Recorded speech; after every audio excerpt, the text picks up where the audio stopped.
Assalamualaikum warahmatullahi wabarakatuh. Di video kali ini kita akan membahas mengenai turunan fungsi trigonometri. Kita nantinya akan membahas mulai dari notasi dan definisi, serta rumus dasar dari fungsi trigonometri. Sebelum kita membahas lebih lanjut mengenai definisi dari turunan fungsi trigonometri, kita bahas dulu materi prasyaratnya. Yang pertama, bahwa sin X plus Y sama dengan sin X kali cos Y tambah cos X kali sin Y. Yang kedua, 1 min cos X sama dengan 2 sin kuadrat setengah X. Yang ketiga, limit X mendekati 0 dari sin X per X sama dengan 1.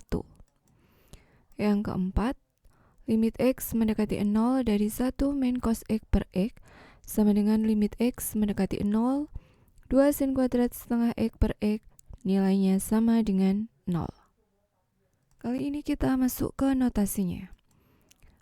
Kalau kita punya fungsi fx, maka notasi turunannya adalah f aksen x atau df per dx.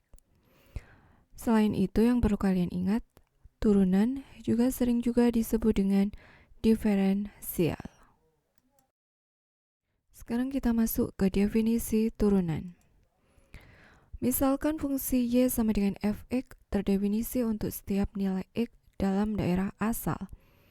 Maka f aksen x sama dengan limit h mendekati 0 fx plus h dikurangi fx per h jika limitnya ada. Nantinya definisi ini akan kita gunakan untuk menentukan rumus dasar turunan fungsi trigonometri. Perhatikan contoh berikut ini. Tentukan turunan dari fx sama dengan sin x. Kita selesaikan dengan langkah berikut ini. Jika fx sama dengan sin x, maka fx plus h-nya sama dengan sin x plus h. Masih ingat ya, sifat dari fungsi. Jadi kalau kita punya fx sama dengan sin x, maka fx plus h, x yang di sini diganti dengan x plus h sehingga didapatkan sin x plus h. Lanjut dengan rumus f aksen x-nya sama dengan limit fx plus h dikurangi fx per h. Ini didapat dari definisi. Kita substitusikan. Jadi tadi fx plus h-nya diganti dengan sin x plus h. Kemudian fx-nya kita ganti dengan sin x. Kita lanjutkan dengan menggunakan materi prasyarat. Jadi kalau ada sin x plus h bisa diubah menjadi sin x kali cos h tambah cos x kali sin h. Masih di sini dikurangi sin x tetap per h. Selanjutnya di sini ada faktor yang sama, sin x dan sin x. Kita gunakan sifat distribusinya sehingga didapatkan limit h mendekati 0 dari cos x kali sin h dikurangi sin x kali 1 min cos h per h. Jadi didapat dari ini tetap. Terus min sin x didapat dari ini. Dikalikan 1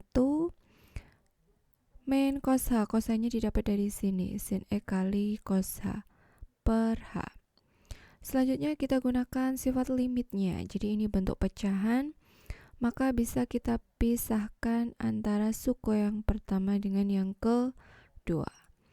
Kita dapatkan bentuk sebagai berikut. Limit h mendekati 0 cos x kali sin h per h dikurangi limit h mendekati 0 dari sin x kali 1 min cos h per h. Jadi karena di sini limit hanya mendekati 0, maka semua yang menggunakan variabel x kita anggap sebagai konstanta. Sehingga bisa kita keluarkan dari limitnya. Menjadi bentuk cos x kali limit h mendekati 0 sin h per h dikurangi sin x kali limit h mendekati 0 1 min cos h per h. Menurut materi prasyarat yang tadi di depan sudah saya sampaikan, ini nilainya sama dengan 1 dan ini nilainya sama dengan 0. Dari sini kita dapatkan cos X kali 1 dikurangi sin X kali 0. Jadi yang ini hasilnya cos X, yang ini hasilnya 0. Sehingga didapatkan hasilnya cos X. Dari sini kita dapatkan rumus fx sama dengan sin X, maka turunannya atau f aksen X-nya adalah cos X. Dengan menggunakan definisi turunan, kita bisa mendapatkan dua rumus dasar berikut ini. Yang pertama, jika fx sama dengan sin X, maka f aksennya sama dengan cos X. Yang kedua, jika fx sama dengan cos X, maka f aksennya sama dengan min sin X. Untuk rumus yang pertama sudah saya tunjukkan bagaimana cara menentukannya. Dan untuk rumus yang kedua bisa kalian coba bagaimana cara menemukan turunannya. Demikian penjelasan saya, mudah-mudahan bermanfaat. Saya akhiri, wassalamualaikum warahmatullahi wabarakatuh.